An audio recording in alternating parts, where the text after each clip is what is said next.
Hi hello I'm doctor Niloufer అండి. నేను యూట్యూబ్లో హెల్త్ గురించి, లైఫ్ స్టైల్ గురించి అండ్ మోటివేషన్ గురించి చాలా వీడియోస్ చేశాను. ఇంతకుముందు మీరు నా వీడియోస్ చూడకపోతే వెంటనే చూడండి అండ్ లైక్ చేసి ఖచ్చితంగా సబ్స్క్రైబ్ చేసుకోండి. ఇవాళ మన టాపిక్ అయితే ఆల్కలైన్ వాటర్ అనేది తీసుకుంటే మంచిదా కాదా అనేది ఈ మధ్య చాలా మంది అడుగుతున్నారు. దాని గురించి మనం ఈ టాపిక్ లో తెలుసుకుందాం. మామూలుగా మన శరీరంలో ఒక pH అంటూ మెయింటైన్ అవుతూ ఉంటుంది అనమాట. అయితే ఈ ఆల్కలైన్ వాటర్ అనేది తీసుకున్నప్పుడు అది 6.5 నుంచి 8.5 లోపల pH ఉన్నది తీసుకుంటే మంచిది. అయితే ఇది తీసుకున్నప్పుడు ఆహారానికి ఒక అరగంట ముందు కానీ లేకపోతే ఆహారం తీసుకున్న 2 గంటల తర్వాత కానీ తీసుకుంటే మంచిదన్నమాట. ఇది తీసుకున్నప్పుడు దాహం తక్కువ వేసి ఎక్కువసేపు శరీరాన్ని హైడ్రేటెడ్గా ఉంచుతుందని అంటారు.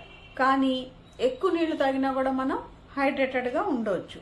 అయితే ఇది బీపీని కంట్రోల్ చేస్తుంది, షుగర్ని కంట్రోల్ చేస్తుంది, కొలెస్ట్రాల్ని కంట్రోల్ చేస్తుంది, బరువును తగ్గిస్తుందని కూడా అంటారు. కానీ దీనికి సైంటిఫిక్ స్టడీస్ ఏమీ లేవన్నమాట. ఇలాగా తగ్గుతుంది అనటానికి సైంటిఫిక్ స్టడీస్ ఏమి లేవు. అంతేకాకుండా ఇది క్యాన్సర్ని తగ్గిస్తుంది, వయసును తగ్గిస్తుంది అని కూడా అంటారు. కానీ దీనికి కూడా సైంటిఫిక్ ప్రూఫ్ ఏమీ లేదు. మామూలుగా వాటర్ ఎక్కువగా తాగి హైడ్రేటెడ్గా ఉండే వాళ్ళకు కూడా వయసు తగ్గడానికి అవకాశం ఉంటుంది. కాబట్టి ఇదే తాగాల్సిన అవసరము లేదు. అయితే ఒక స్టడీలో మాత్రము పోస్ట్ మెనోపాసల్ ఉమెన్, అంటే మెనోపాస్ వచ్చిన తర్వాత ఉమెన్కి అదే ఆడవాళ్లలో ఒక స్టడీ చేశారు. దాంట్లో ఏంటంటే రోజు 1.5 లీటర్ల ఆల్కలైన్ వాటర్ వాళ్ళకి ఇచ్చి ఒక 3 నెలలు అలా తీసుకున్నప్పుడు వాళ్ళ ఎముకల్లో సాంద్రత మామూలు వాటర్ తీసుకున్న వాళ్ళకంటే పెరిగిందని ఒక స్టడీ మాత్రం ఉంది. ఆ స్టడీ కూడా చాలా తక్కువ మందిలో చేశారు కాబట్టి అదొక స్టడీ మాత్రము దీనికి పాజిటివ్గా ఉందన్నమాట ఈ ఆల్కలైన్ వాటర్కి. కానీ ఈ ఆల్కలైన్ వాటర్ ఎక్కువ సాంద్రత ఉన్నదంటే 9.8 అలాగా pH ఉన్నది తీసుకుంటే దానివల్ల ఉపయోగం కంటే నష్టం ఎక్కువ ఉంటుంది. అంతేకాకుండా ఈ పొట్ట లోపల ఉండే మ్యూకోసా పొర ఉంటుంది కదా, అది కూడా డ్యామేజ్ అవుతుంది. తర్వాత శరీరంలో పొటాషియం లెవెల్స్ కూడా అంత ఎక్కువ ఆల్కలైనిటీ ఉన్న వాటర్ తీసుకున్నప్పుడు పెరుగుతాయి. దానివల్ల కూడా నష్టాలు ఉంటాయి. అయితే న్యాచురల్ గా దొరికే ఆల్కలైన్ వాటర్ అయితే మంచిదే గాని ఆర్టిఫిషియల్ గా తయారు చేసే ఆల్కలైన్ వాటర్ కి ఎక్కువ స్టాండర్డైజేషన్ అనేది మెయింటైన్ చేయట్లేదు. అంతేకాకుండా వాళ్ళ మీద పర్యవేక్షణ కూడా ఎక్కువ లేదు కాబట్టి దాని సేఫ్టీని మనము చెప్పలేము. అంతేకాకుండా ఎక్కువ ఆల్కలైనిటీ ఉన్నా లేకపోతే ఫిల్టర్ చేయకుండా ఉట్టి ఎలక్ట్రాలసిస్ అనే ప్రాసెస్ ద్వారా ఈ ఆల్కలైన్ వాటర్ తయారు చేసిన దానివల్ల లాభం కంటే నష్టాలే ఎక్కువ ఉంటాయన్నమాట. ఈ ఆల్కలైన్ వాటర్ సేఫ్ అని చెప్పడానికి ఏమీ సైంటిఫిక్ ఎవిడెన్సెస్ లేవు. ఇంకా వీటి మీద పరిశోధనలు చేయాల్సింది. అంతేకాకుండా 1 లీటర్ ఆల్కలైన్ వాటర్ తీసుకుంటే దాని ఖరీదు చాలా ఎక్కువ. అంత ఖరీదు పెట్టి తీసుకోవాల్సిన అవసరం కానీ దానికి అంత ఖరీదు పెట్టి తీసుకుంటే కలిగే ప్రయోజనాలు కానీ తక్కువ అన్నమాట.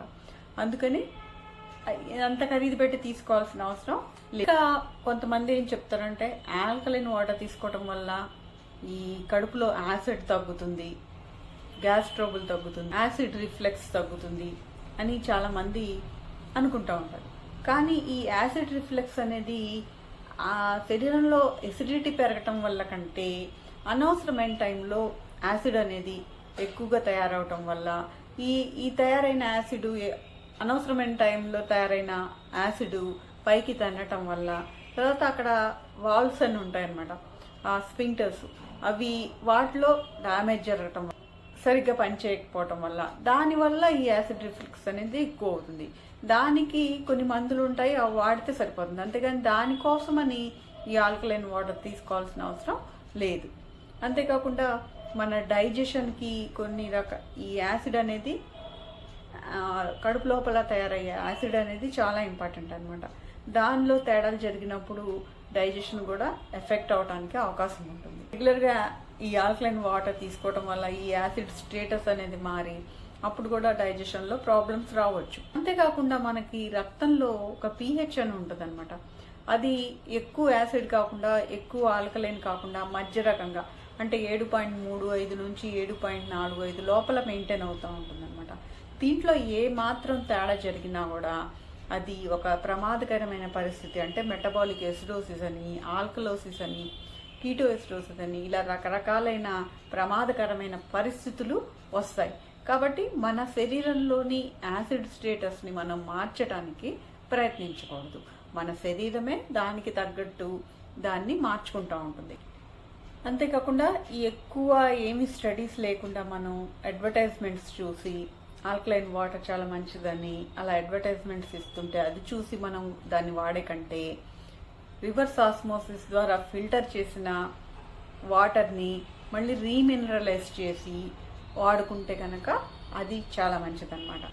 దానివల్ల ఆటోమేటిక్గా మనకి కలగాల్సిన ప్రయోజనాలన్నీ కలుగుతాయి. అంతేకాకుండా కొన్ని ఆహార పదార్థాలు మనం తీసుకోవటం ద్వారా కూడా ఈ ఆల్కలైనిటీని న్యాచురల్గా పెంచుకోవచ్చు.